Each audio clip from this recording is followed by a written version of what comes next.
Medical বোর্ডের দেয়া চিকিৎসা গ্রহণ করতে পারছেন বেগম খালেদা জিয়া। তিনি সুস্থ হয়ে উঠবেন বলে আশা মেডিকেল বোর্ডের সদস্য ডক্টর AZM জাহিদ হোসেনের।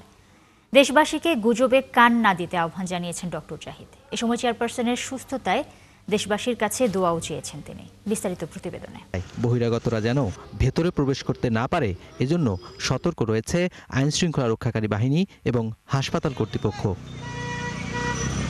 ভোর থেকেই বিএনপির বিভিন্ন অঙ্গ সংগঠনের নেতাকর্মীরা ভিড় করছেন হাসপাতালের সামনে। তারা বলছেন, দূর থেকে খবর নেওয়ার চাইতে হাসপাতালেই বেগম খালেদা জিয়ার সর্বশেষ শারীরিক পরিস্থিতির খবর নিতে এসেছেন তারা।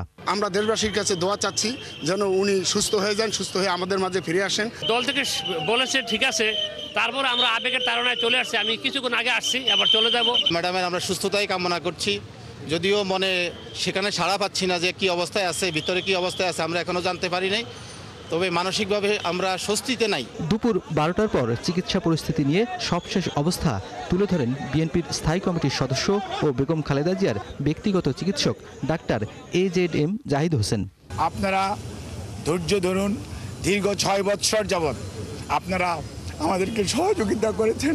ইনশাআল্লাহ আমরা এই যাত্রাও আপনাদের ভালোবাসা, আপনাদের সহযোগিতা এবং আল্লাহ রাব্বুল আলামিনের অশেষ মেহেরবানিতে আমরা আবারও আমাদের প্রাণপ্রিয় নেত্রী, দেশনেত্রী বেগম খালেদা জিয়াকে আজকে দেশের মানুষের যে অকৃত্রিম ভালোবাসার প্রতীক সেটি আজকে প্রমাণিত। সেই লক্ষ্যেই আমরা আপনাদের সহযোগিতা চাই। যুক্তরাজ্য থেকে চিকিৎসকরা আসবেন মঙ্গলবার। এরপর মেডিকেল বোর্ড সিদ্ধান্ত নেবে দেশের বাইরের পাঠানোর বিষয়ে, জানান তিনি। কোনো ধরনের গুজবে কান না দেওয়ার জন্য আপনাদেরকে অনুরোধ করছি। মেডিকেল বোর্ডের সদস্যরা ওনাকে দেখেছেন, আজকেও ইউকে থেকে ওনাকে দেখার জন্য বিশেষজ্ঞ আসবেন এবং ওনারা দেখবেন। দেখার পরবর্তীতে ওনাকে যদি ট্রান্সফারেবল হয়, আমাদের যদি ট্রান্সফার করার প্রয়োজন পড়ে মেডিকেল বোর্ড মনে করে, তখনই ওনাকে সেই যথাযথ সময়ে ওনাকে চিকিৎসার জন্য দেশের বাইরে নিয়ে যাওয়া হবে। আমাদের সকল প্রস্তুতি আছে, কিন্তু সর্বোচ্চটা মনে রাখতে হবে যে রোগীর বর্তমান অবস্থা এবং সর্বোপরি মেডিকেল বোর্ডের পরামর্শের বাইরে কোনো কিছু করার সুযোগ এই মুহূর্তে আমাদের নেই। ডাক্তার জাহিদ জানান, স্বাস্থ্য নিয়ে তিনি আর দলের অন্য বিষয়ে ব্রিফ করবেন রুহুল কবির রিজভী আহমেদ। কোনো ধরনের গুজবে কান না দিতেও আহ্বান জানান তিনি। নুরবি সরকার, ৭১, ঢাকা। দর্শক, সচিবালয়ে এই মুহূর্তে কথা বলছেন স্বরাষ্ট্র উপদেষ্টা। আমরা সরাসরি সেখানে চলে যাচ্ছি। কতগুলি ঝুঁকিপূর্ণ রয়ে গেছে এবং কতগুলি ঝুঁকিপূর্ণ না, এইগুলি দেখে আমাদের ডিপ্লয়মেন্টটা কীরকম, এইটা প্লাস আমাদের বডি ক্যাম্প যেটা কিনা হচ্ছে এটার অগ্রগতিটা কি, এবং এদের যেগুলি চলে আসছে আমাদের কাছে আছে ওইগুলিতে প্রশিক্ষণটা কতটুকু হয়েছে, এবং অন্যান্য বাহিনীগুলি তো তাদের প্রস্তুতিটা কি। এটা একটা দেখছেন যে চিফ ইলেকশন কমিশনার বিজিবিতে গেছিল, উনি উনি প্রস্তুতিমূলক এইগুলিও দেখে আসছেন, এগুলি সম্বন্ধে আলোচনা।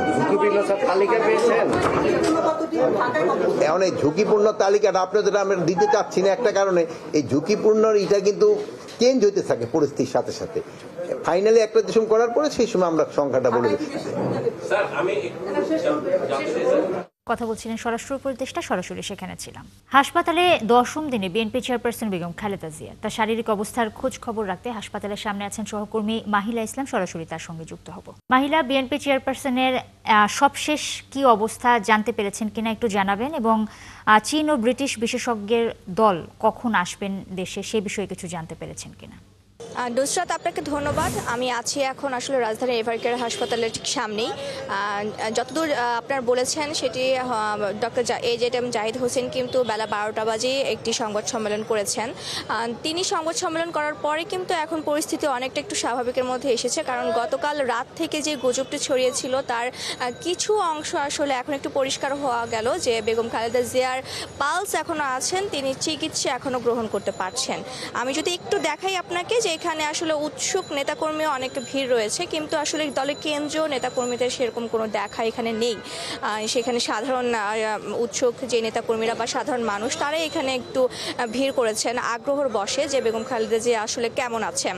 তবে ডক্টর AZM জাহিদ হোসেন কিন্তু এইটুকু পরিষ্কার করেছেন যে তিনি চিকিৎসা গ্রহণ করছেন, এবং যুক্তরাজ্য এবং চীনা মেডিকেল টিমের যেই টিমগুলো আসার যে কথা রয়েছে তারা যদি আসেন এরপর হয়তো বা আবার আনুষ্ঠানিকভাবে বলা যাবে যে বেগম খালেদা জিয়ার অবস্থা আসলে কতটুকু উন্নত হলো বা কতটুকু অবনতি হলো।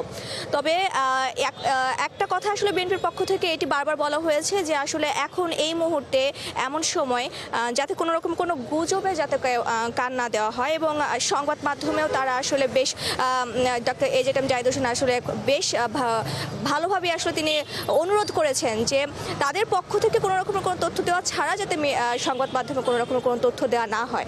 তো আসলে আরেকটি তথ্য রয়েছে, সেটা হচ্ছে যে আরেকটি গুজব ছড়াচ্ছে, সেটা হচ্ছে বিএনপির ভারপ্রাপ্ত চেয়ারম্যান তারেক রহমানের আসার বিষয় নিয়ে। সেই বিষয় নিয়েও কিন্তু আসলে তেমন কোনো কথা দলের পক্ষ থেকে আমরা এখন পর্যন্ত পাইনি। তবে এভারকেয়ারের সামনে থেকে আমার কাছে এখন এটাই তথ্য যে ডক্টর এজেএম জাহিদ হোসেন কিন্তু কিছুক্ষণ আগে বলেছেন যে তিনি চিকিৎসা গ্রহণ করছেন, এবং সেই চিকিৎসা যদি অব্যাহত থাকে তাহলে হয়তোবা পরবর্তীতে তাকে বিদেশে নেওয়া হতে পারে বা উন্নত চিকিৎসা দেওয়া হতে পারে। নুসরাত। মাহিলা, অনেক ধন্যবাদ আপনাকে। দর্শক, এভারকেয়ার হাসপাতালের সামনে থেকে যুক্ত হয়েছিলেন মাহিলা ইসলাম। বেগম খালেদা জিয়ার শারীরিক অবস্থার সবশেষ খবরাখবর তিনি জানাচ্ছিলেন। দেশনেত্রী খালেদা জিয়ার অসুস্থতার এই কঠিন সময়ে ঐক্য এবং সংহতির জন্য সবার প্রতি কৃতজ্ঞতা জানিয়েছেন বিএনপির ভারপ্রাপ্ত চেয়ারম্যান তারেক রহমান। সকালে সামাজিক যোগাযোগ মাধ্যম ফেসবুকে ভেরিফাইড পেজ থেকে তিনি এই বার্তা দেন। খালেদা জিয়ার প্রতি বৈশ্বিক সহমর্মিতা এবং শুভকামনার জন্য সবাইকে ধন্যবাদ জানিয়ে ফেসবুক পোস্টে তিনি লিখেছেন, দেশবাসীর সম্মিলিত সমর্থনই জিয়া পরিবারের শক্তি এবং প্রেরণার উৎস। দেশের মানুষের অপরিসীম ভালোবাসা এবং দোয়া তার এবং পরিবারের আবেগ অনুভূতিকে গভীরভাবে স্পর্শ করেছে। বিএনপি চেয়ারপারসন বেগম খালেদা জিয়ার অসুস্থতায় শুধু বিএনপি নয়, সারা দেশের মানুষ উদ্বিগ্ন বলে মন্তব্য করেছেন দলের সিনিয়র যুগ্ম মহাসচিব রুহুল কবির রিজভী।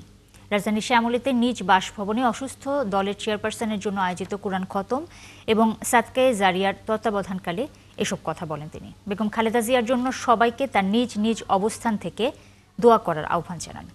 খালেদা জিয়াকে দেশ থেকে সরিয়ে দিতে বহু ষড়যন্ত্র হয়েছে দাবি করে দলের এই মুখপাত্র বলেন, দৃঢ় মনোবল এবং সাহস নিয়ে সব সময় মানুষের পাশে ছিলেন বেগম জিয়া। দর্শক, মিরপুরে একটি অনুষ্ঠানে এই মুহূর্তে কথা বলছেন জামায়াতের আমির। আমরা সরাসরি সেখানে যাচ্ছি। যে এদের জন্য আপনি জনগণকে ধোঁকা দিয়েছেন, জনগণকে শোষণ করেছেন, জনগণের সম্পদ আপনি লুণ্ঠন করেছেন। আপনি একজন ধোঁকাবাজ, একজন শোষক, এবং আপনি একজন লুণ্ঠনকারী। হাসরের দিনে এইটাই হবে আপনার পরিচয়। আপনার স্ত্রী, পুত্র, কন্যা, নাতি, কেউ গিয়ে আপনার। দর্শক, জামায়াতের আমিরের বক্তব্য সম্পূর্ণ পরবর্তীতে আমরা আপনাদের জানিয়ে দেওয়ার চেষ্টা করব। বিএনপির ভারপ্রাপ্ত চেয়ারম্যান তারেক রহমান এখনো পর্যন্ত ট্রাভেল পাসের জন্য আবেদন করেননি বলে জানিয়েছেন পররাষ্ট্র উপদেষ্টা তৌহিদ হোসেন। দুপুরে নিজ মন্ত্রণালয়ে সাংবাদিকদের এক প্রশ্নের জবাবে তিনি বলেন, চাওয়া মাত্রই তারেক রহমানকে দেশে ফিরতে সব ধরনের সহযোগিতা করবে সরকার।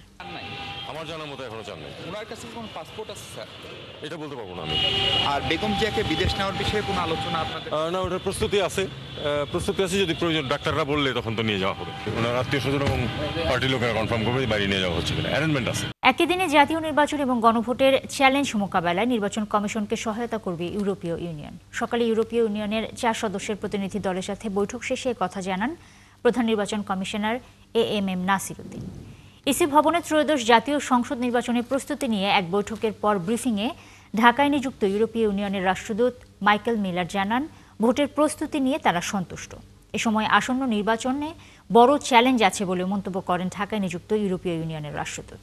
I was impressed by the level of advanced preparation of the Election Commission and the advanced consideration of the logistical challenges that holding an election and a referendum on the same day will imply. We will continue to support the holding of the first democratic elections that Bangladesh has seen in a very long time. প্রথমবারের মতো দেশের বাইরে থেকে ভোটে অংশ নেওয়ার সুযোগ পেয়ে আনন্দিত বিভিন্ন দেশে বসবাসরত প্রবাসী বাংলাদেশিরা। উচ্ছ্বাসের সঙ্গে ভোট দিতে রেজিস্ট্রেশন করছেন তারা। তবে রেজিস্ট্রেশন প্রক্রিয়ায় কোথাও কোথাও জটিলতা তৈরি হয়েছে। ফলে আদৌ তারা ভোট দিতে পারবেন কিনা তা নিয়ে তারা শঙ্কিত। বিশেষজ্ঞরা বলছেন, এনআইডিকে পূর্ব শর্ত করা সঠিক সিদ্ধান্ত হয়নি। রিপোর্ট করছেন সুফিয়ান ফারাবি। বিভিন্ন তথ্যসূত্রের হিসেব বলছে, প্রায় 1 কোটি বাংলাদেশি বসবাস করে প্রবাসে। আগামী নির্বাচনে প্রথমবারের মতো দেশের বাইরে থেকেও ভোট দিতে পারবেন তারা। পোস্টাল ব্যালট রেজিস্ট্রেশন কার্যক্রম যুক্তরাষ্ট্রের প্রবাসীরা আনন্দের সঙ্গে গ্রহণ করেছেন। এই আয়োজনে স্বতঃস্ফূর্তভাবে তারা অংশ নিচ্ছেন। বিগত দিনগুলোতে বাংলাদেশের জনগণ এবং প্রবাসীরা বাংলাদেশে ভোটাধিকার প্রয়োগ করতে পারেনি। বাংলাদেশের গণতন্ত্র পুনঃপ্রতিষ্ঠিত হোক, আমি আশাবাদ ব্যক্ত করি। খুবই আনন্দের বিষয়, যে অনেক দিন পরে, অনেক বছর পরে আসলে ভোট হচ্ছে বাংলাদেশে। রেজিস্ট্রেশন কার্যক্রম ও দূতাবাসের সহযোগিতা নিয়েও সন্তুষ্ট যুক্তরাষ্ট্র প্রবাসীরা। ওয়াশিংটন ডিসি এমবাসি অনেক ভালো কাজ করে আসছেন প্রবাসী বাংলাদেশিদেরকে রেজিস্ট্রেশন করাতে, ভোটের অধিকার ফিরিয়ে দিতে। যেটা আমি দেখতে পাই আমাদের হাজার হাজার বাঙালি ভাই বোনদের মাঝে, যারা এবার প্রথমবারের মতো ভোটার হয়েছেন, ভোট দিবেন এবং সবাই অনেক খুশি। স্বাধীনতার ৫৫ বছর পর এই প্রথম প্রবাসী বাংলাদেশিরা ভোট দিতে পারবেন বাংলাদেশের তার পছন্দের ক্যান্ডিডেটকে। দীর্ঘদিন আমরা আন্দোলন করেছি এই প্রবাসের মাটিতে শুধু একটি ভোটের অধিকারের জন্য। ভোটের থেকে বঞ্চিত ছিলাম, আমাদেরকে এই বছর সুযোগ করে দেওয়ার জন্য সরকারকে ধন্যবাদ। বন্ধ থাকার পর সৌদি আরব, মালয়েশিয়া সহ 7 দেশে পুনরায় চালু হয়েছে ভোটার নিবন্ধন কার্যক্রম। 18 ডিসেম্বর পর্যন্ত চলবে এই কার্যক্রম। তারা পোস্টাল ব্যালটে ভোট দিতে আগ্রহী। বিভিন্ন কমিউনিটির নেতৃবৃন্দ জানাচ্ছেন যে তাদের মেম্বাররা চেষ্টা করছে নিবন্ধন প্রক্রিয়া সম্পন্ন করার জন্য, কিন্তু ওই অ্যাপসে এখনো পর্যন্ত সেই একই মেসেজ শো করছে, যেটা হচ্ছে যে দুঃখিত, আপনি যে এরিয়াতে রয়েছেন সেই এরিয়াতে এখনো নিবন্ধন প্রক্রিয়া শুরু হয়নি। কমিউনিটির দায়িত্বশীলদের সহায়তায় ভোটার নিবন্ধন কার্যক্রম সহজ হয়েছে বলে জানিয়েছেন কুয়েতে নিযুক্ত বাংলাদেশি রাষ্ট্রদূত। কমিউনিটি লিডারদের মাধ্যমেও এটা ছোট ছোট লেভেলে এদের অ্যাওয়ারনেস ক্যাম্পেইন চলছে। বাংলাদেশের জন্য এটি প্রথম অভিজ্ঞতা, তাই কিছুটা জটিলতা পাওয়াটা অস্বাভাবিক মনে করছেন না রাষ্ট্রবিজ্ঞানের শিক্ষক ও গবেষক। প্রথমভাবে আমাদের ভুল ত্রুটি হতেই পারে, কিন্তু যদি এটা এই ধারাবাহিকতা যদি বজায় রাখে, তাহলে পরে তো আশা করা যায় যে বাংলাদেশের নাগরিক যারা বিদেশে আছে তাদের প্রতি ন্যায্যতা নির্ণীত হবে এবং তারা ভোটাধিকার প্রয়োগ করতে পারবে। এরই মাঝে লক্ষাধিক প্রবাসী অ্যাপসের মাধ্যমে নিবন্ধন করেছেন। 1 কোটি প্রবাসীর বিপরীতে যা অনেকটাই কম। তবে নিবন্ধনের ক্ষেত্রে এনআইডিকে পূর্ব শর্ত করা হয়েছে। অনেক প্রবাসীরই নেই এনআইডি। এই কারণে প্রবাসী ভোটার নিবন্ধন অনেক কম বলে মনে করেন বিএনপি চেয়ারপারসনের এই উপদেষ্টা। এখন অল্প সময়ের মধ্যে, এত অল্প সময়ের মধ্যে, হাতে খুবই কম সময়, এই সময়ের মধ্যে যদি এনআইডিকে প্রিরিকুইজিট ধরে ভোটার লিস্ট করা হয়, তা স্বভাবতই অনেকেই ভোটার হতে পারবেন না। তো ভালো কথা যে এখন পর্যন্ত 1,20,000 ভোটার হতে পেরেছেন। আশা করি যে কয়েকদিন এখনো বাকি আছে, আমাদের অনেক বেশি প্রবাসী আরও ভোটার হবেন এবং আমাদের ফেব্রুয়ারি যে নির্বাচন, সেই নির্বাচনে ওনারা অংশগ্রহণ করতে পারবেন। তবে এখনও যতটুকু সময় আছে তা সঠিকভাবে কাজে লাগাতে পারলে রেজিস্ট্রেশন সংখ্যা আশানুরূপ বাড়বে বলে মনে করেন তিনি। সুফিয়ান ফারাবি, 71, ঢাকা। আসন্ন ত্রয়োদশ জাতীয় সংসদ নির্বাচন নিয়ে ভাবতে শুরু করেছেন নারায়ণগঞ্জের 1 রূপগঞ্জ আসনের নারী ভোটাররা। তাদের চাওয়া এবার পুরুষের মতোই নারী সিদ্ধান্তের মূল্যায়ন হোক। নিরাপদ পরিবেশে ভোট হলে এবার কেন্দ্রে গিয়ে পছন্দের প্রার্থীকে বেছে নিতে চান তারা। তবে সেই প্রার্থী যেন নারীদের নিরাপত্তা অধিকার নিশ্চিত করে, সেই দাবি ভোটারদের। রিয়াজ হোসেনের তথ্য ও ছবিতে প্রতিবেদন। তফসিল ঘোষণার আগেই নির্বাচনী আমেজ তৈরি হয়েছে নারায়ণগঞ্জের রূপগঞ্জ আসনে। বিভিন্ন পাড়া মহল্লায় চায়ের দোকানে চলছে নির্বাচনী আলাপ। আর এই আলাপে পিছিয়ে নেই নারীরা। বিগত কয়েকটি নির্বাচনে ভোট কেন্দ্রে গিয়ে ভোট দিতে পারেননি নারী ভোটাররা। তাই এবার সুষ্ঠু নির্বাচনী পরিবেশের জোর দাবি জানিয়েছেন তারা। নারী ভোটাররা বলেন, বিগত সময়গুলোতে শিক্ষাক্ষেত্রে, কর্মক্ষেত্রে নারীদের অনেকটাই অবজ্ঞা করা হতো। তাই এবার নতুন ভোটার, কলেজ, বিশ্ববিদ্যালয়ে পড়ুয়া শিক্ষার্থীরা চান এই অবস্থার পরিবর্তনের। তাদের দাবি, এমন একজন সংসদ সদস্য হিসেবে নির্বাচিত হবেন যিনি নারীদের সার্বিক নিরাপত্তা নিশ্চিতে ভূমিকা রাখবেন। ভোটারের কেন্দ্রে জানি সুষ্ঠুভাবে পরিচালনা করা হয়, আর যেন আমি ঠিকমতো প্রত্যেকেই যাতে নিজের মতো করে ভোট দিতে পারে। মানুষের কথা শুনবেন এবং যে সমস্যা, আমাদের যে এলাকা বা সমাজের যে সমস্যাগুলো, এগুলো সবগুলো দেখবেন। যেখানে নারীরা নিরাপদ থাকবে, নারীদের অধিকার নিশ্চিত করা হবে, যেখানে নারীরা নিরাপদে ভোট প্রদান করতে পারবে। পছন্দ অনুযায়ী তারা যাকে যোগ্য মনে করবেন সেই প্রতিনিধিটাকে তারা নির্বাচিত করবেন। আমরা এরকম ভোটই চাচ্ছি। সকলের সুন্দরভাবে, নিরাপদভাবে রাস্তাঘাটে চলার জন্য অধিকার থাকে এবং নারীরা কোনোভাবে হেনস্থা না হয়, আমাদের অধিকার যেন প্রতিষ্ঠিত হয়। বহুদিন পর একটি সুন্দর নির্বাচনের প্রত্যাশা করছেন রূপগঞ্জের নারী ভোটাররা। সামাজিক নিরাপত্তার পাশাপাশি নারীরা তাদের অধিকার সম্মান নিয়ে সমাজে চলতে পারবে, সেই দাবি সবার। পাশাপাশি নির্বাচনে নারী নেতৃত্বের প্রাধান্য চান তারা। বহুদিন আমরা আমাদের গণতান্ত্রিক চর্চাটা করতে পারি নাই, তো আমাদের জন্য খুবই একটা আনন্দদায়ক ব্যাপার যে এত বছর পর আমরা নির্বাচন পাচ্ছি। তো এই নির্বাচনে অনেক স্বপ্ন, নির্বাচন নিয়ে আমাদের অনেক আশা। তো আমরা চাই একটা সামাজিক নিরাপত্তা সম্পন্ন সবার জন্য, শিশু, বৃদ্ধ, নারী, পুরুষ সবার জন্য সামাজিক নিরাপত্তা। ভোটারদের দাবি নারীদের আর অবহেলা নয়, তারা যেন সমাজের ন্যায্য অধিকার ও সম্মান নিয়ে চলতে পারেন। রূপগঞ্জে এবার ভোট দেবেন 4,08,575 জন। এর মধ্যে নারী ভোটারের সংখ্যা 2,09,42 জন। মনিরা গাজুরি, 71। অন্তর্বর্তী সরকারের প্রতি বাংলাদেশের মানুষ ব্যাপক আস্থা প্রকাশ করেছেন। ইন্টারন্যাশনাল রিপাবলিকান ইনস্টিটিউটের দেশব্যাপী পরিচালিত এক জরিপে এমন চিত্র পাওয়া গেছে। IRI এর centre for insights in survey রিসার্চের পরিচালিত এই জরিপে অংশগ্রহণকারীদের 69% বলেছেন ডক্টর ইউনূস ভালো কাজ করেছেন, আর 70% বলেছেন তারা অন্তর্বর্তী সরকারের কর্মকাণ্ডে সন্তুষ্ট। জরিপে দেখা যায় আসন্ন জাতীয় নির্বাচন নিয়ে ভোটারদের আগ্রহ কম। ভোট দিতে খুবই আগ্রহী বলে জানিয়েছে 66% ভোটার, আর 23% কিছুটা আগ্রহী বলে জানিয়েছে। এছাড়াও নির্বাচন অবাধ এবং সুষ্ঠু হবে বলে বিশ্বাস করেন জরিপে অংশ নেয়া 80% মানুষ। সংবিধানের ৫৫ সংশোধনীর অংশবিশেষ বাতিল করে হাইকোর্টের দেয়া রায়ের বিরুদ্ধে পরবর্তী আপিল শুনানির জন্য বুধবার দিন ঠিক করেছে আদালত। প্রধান বিচারপতি সৈয়দ রেফাত আহমেদের নেতৃত্বাধীন ৬ সদস্যের বেঞ্চে এই আদেশ দেওয়া হয়। তত্ত্বাবধায়ক সরকার ব্যবস্থা বিলোপ সহ বেশ কিছু বিষয় পরিবর্তন করে আনা ৩টি আপিলের উপর শুনানি হয় আজ। পৃথক 2টি রিটের চূড়ান্ত শুনানি শেষে গত বছরের 17 ডিসেম্বর ৫৫ সংশোধনীর অংশবিশেষ অসাংবিধানিক এবং বাতিল করে রায় দেয় হাইকোর্ট। এই রায়ের বিরুদ্ধে সুশাসনের জন্য নাগরিক সুজনের সম্পাদক সহ 4 ব্যক্তি একটি আপিল করেন। পরে এই মামলায় পক্ষভূত হন বিএনপির মহাসচিব মির্জা ফখরুল ইসলাম আলমগীর। চুয়াডাঙ্গার বেলগাছিতে সোহেল নামের এক যুবককে দুর্বৃত্তরা গলা কেটে হত্যা করেছে। সকালে চুয়াডাঙ্গা সদর থানা পুলিশ তার মরদেহ উদ্ধার করে। চুয়াডাঙ্গা সদর থানার ভারপ্রাপ্ত কর্মকর্তা খালিদুর রহমান জানান, মঙ্গলবার গভীর রাতে অজ্ঞাতনামা দুর্বৃত্তরা সদর উপজেলার বেলগাছি গ্রামের বাংলা দাদির মাঠে সোহেলকে জবাই করে হত্যা করে। সোহেলের মরদেহ উদ্ধার করে ময়না তদন্তের জন্য মর্গে পাঠানো হয়েছে। তিনি আরও জানান, এই হত্যাকাণ্ডের ঘটনা তদন্তে পুলিশ কাজ করছে। অবশেষে বন্ধ হচ্ছে 9 ব্যাংক বহির্ভূত আর্থিক প্রতিষ্ঠান। গতকাল পরিচালনা পর্ষদের সভায় এই অনুমোদন দেয় কেন্দ্রীয় ব্যাংক। সমন্বিত ব্যাংক রেজুলেশন 2025 কার্যকরের পর এটি সবচেয়ে বড় অবসায়নের ঘটনা। এই প্রক্রিয়ায় প্রতিষ্ঠানগুলোর সম্পদ বিক্রি করে আমানতকারীদের অর্থ ফেরত দেবে কেন্দ্রীয় ব্যাংক, যাকে সঠিক পদক্ষেপ বলছেন বিশ্লেষকরা। আবু জাহের আনাসের রিপোর্টে বিস্তারিত। অর্থনীতিকে ঝুঁকিতে ফেলার পেছনে ব্যাংক খাতের মতো দায় রয়েছে ব্যাংক বহির্ভূত আর্থিক প্রতিষ্ঠানগুলোরও, কারণ সেখান থেকেও ঋণের নামে লুটপাট হয়েছে বিপুল অর্থ। রাজনৈতিক চাপ বা অনৈতিক ক্ষমতার প্রয়োগও হয়েছে সমান তালে, যার কারণে বহু প্রতিষ্ঠান এখন ধুঁকছে টিকে থাকার লড়াইয়ে। দায়িত্ব নিয়ে এসব প্রতিষ্ঠানের বিষয়েও সিদ্ধান্ত নেয়ার ঘোষণা দেন নতুন গভর্নর।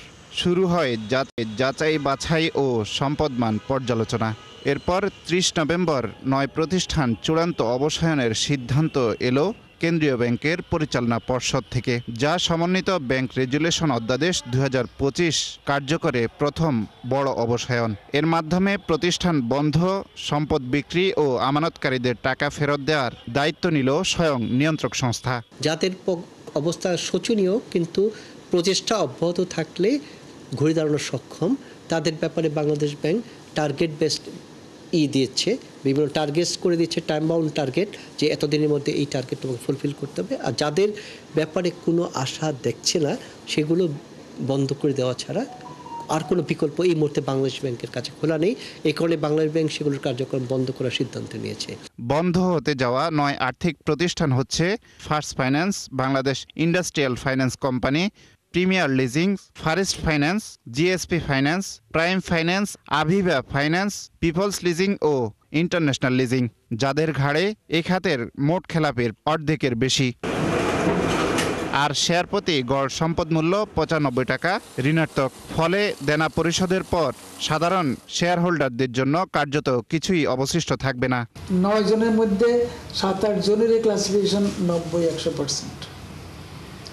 তাহলে এটাকে আর সার্ভাইভ করার কোনো অন্য উপায় নেই। এখন আমানতকারীদের স্বার্থটাই হলো বড়।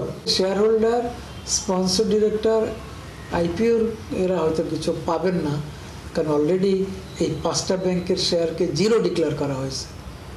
সেটা সেই নিয়ম কিন্তু ওখানেও অ্যাপ্লাই হবে। বাংলাদেশ ব্যাংকের তথ্য অনুযায়ী এই 9 প্রতিষ্ঠানে আটকে আছে গ্রাহকদের প্রায় 15,500 কোটি টাকা, যার মধ্যে সবচেয়ে বেশি পিপলস লিজিংয়ে। আব্দুল জাহের, আনাস, 71, ঢাকা। আমানতকারীদের আস্থা ফিরিয়ে আনতে কাজ করতে চায় সম্মিলিত ইসলামী ব্যাংক। এই ব্যাংক থেকে প্রথমে সর্বোচ্চ 2 লাখ টাকা পর্যন্ত তুলতে পারবেন গ্রাহকরা।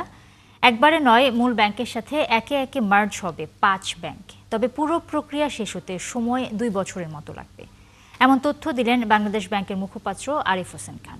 অনুপ অধিকারী তরুণ জানাচ্ছেন বিস্তারিত। সম্মিলিত ইসলামী ব্যাংকের লাইসেন্স অনুমোদন দিয়েছে বাংলাদেশ ব্যাংক, যেখানে চেয়ারম্যান হিসেবে নিয়োগ পেয়েছেন সাবেক আমলা মোহাম্মদ আয়ুব মিয়া। একীভূত হতে যাওয়া 5 ব্যাংক থেকে এখনো টাকা তুলতে পারছেন না গ্রাহকরা। ফলে বাংলাদেশ ব্যাংকের মুখপাত্রের কাছে প্রশ্ন ছিল, আমানতকারীরা কবে তাদের টাকা ফেরত পাবেন। রাষ্ট্র বারবার অ্যাসিওর করেছে যে আমাদের কাছে অবশ্যই আপনাদের আমানত সুরক্ষিত থাকবে, আপনারা ধৈর্য ধরেন। আমিও একই সাথে এই কথাটাই ইকো করতে চাই যে 2 লক্ষ টাকা সর্বোচ্চ প্রদানের মাধ্যমে তাৎক্ষণিকভাবে একটা আস্থা ফিরে আসবে যে আমি তো 10,000 টাকাও উঠাতে পারছিলাম না, আজকে তো 2 লাখ টাকা পেয়ে গেলাম। হতে পারে আমার প্রয়োজনের তুলনায় 2 লক্ষ টাকা অনেক কম, কিন্তু এই যে ফেরত পাওয়ার যে একটা প্র্যাকটিস বা চিত্র শুরু হলো, এইটা তো কন্টিনিউ করবে ইনশাল্লাহ। এই জন্য জনগণ শুধু আস্থাটা ফেরত, দ্যাট ইজ এই গ্রাহকদের আস্থাটা রিইনস্টেট হোক, 2 লক্ষ টাকা করেই পাক, এবং এর মাধ্যমে নতুন ব্যাংকটা যাত্রাটা শুরু করুক। আশা করি এই আস্থা ফেরত আসলে এই ব্যাংক অচিরে একটা শক্তিশালী ব্যাংকে পরিণত হবে।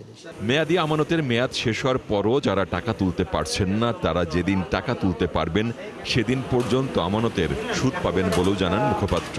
মেয়াদি আমানত করা হয় এবং ওখানে বলা হয় যে অটো রিনিউয়াল যখন খোলে, অনেক ক্ষেত্রে অটো রিনিউয়াল বলা হয় না। তবে যেহেতু কেউ যদি বলে যে আমি অটো রিনিউয়ালের অপশন ছিল না, আমি দেইনি, কারণ আমার উদ্দেশ্য ছিল ম্যাচুরিটি ডেটে আমি টাকাটা উত্তোলন করব, কিন্তু ব্যাংক তো টাকা দিতে ব্যর্থ হয়েছে। অতএব এই ক্ষেত্রে অবশ্যই নবগঠিত ব্যাংক ওই প্রচলিত বিধান মেনে নিবে, দ্যাট ইজ যেদিন ম্যাচিউর হয়েছে সেদিন থেকে যখন টাকা উত্তোলনের সুযোগ পাবে তার উপর সুদ ধার্য করা। 5 ব্যাংক এখন চলছে প্রশাসকে, তবে ধীরে ধীরে তারা বিলুপ্ত হয়ে যাবে বলেও জানান আরিফ হোসেন খান। নবগঠিত ব্যাংকের ম্যানেজমেন্টের কাজ বাড়তে থাকবে, প্রশাসক টিমের কাজ কমতে থাকবে, এবং একসময় এটা বিলীন হয়ে যাবে, এটা চলে আসবে। অনুপ অধিকারী তরুণ, 71, ঢাকা। দর্শক, চলছে সংবাদ সংযোগ সরাসরি সংবাদ অনুষ্ঠান দেখতে চোখ রাখুন 71-এর ফেসবুক পেজে এবং সাবস্ক্রাইব করুন 71-এর ইউটিউব চ্যানেল। সাথে থাকুন।